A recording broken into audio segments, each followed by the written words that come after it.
The jury in the Dina Schlosser murder trial asked the judge for answers. Now live with coverage you can count on. This is CBS 11 News at 4. Thank you for joining us today. I'm Maria Arita. And I'm Jody Dean. Good afternoon. Still no decision from a Collin County jury deliberating the fate of a Plano woman accused of severing her baby's arms.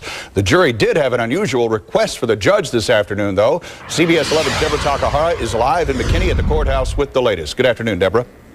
Good afternoon, Jody. These may seem like silly questions since the jury has already been deliberating for 29 hours of the past 2.5 days, but the judge responded in a very matter-of-fact way with definitions straight out of a law dictionary. Now, the jury sent out a note about 2 o'clock asking, quote, "We have a question about the definition of deliberation, and a juror wants to know what is the exact role of a juror."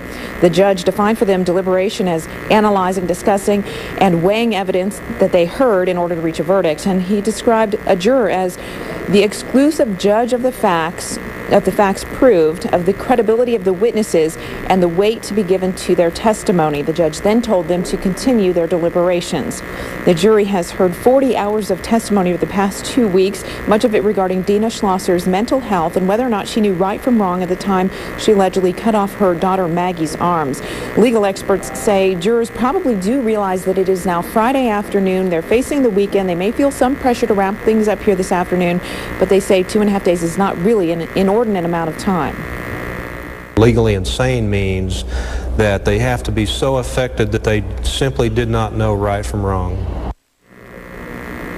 As for these definitions that the jurors asked for this afternoon, the prosecutor told me, quote, "This is a new one. I haven't heard that type of question before." And the defense attorney in the case said, "I have never heard a question like that in my 27 years. No idea how long they might deliberate today, and the judge says he doesn't know yet if he will make them deliberate over the weekend."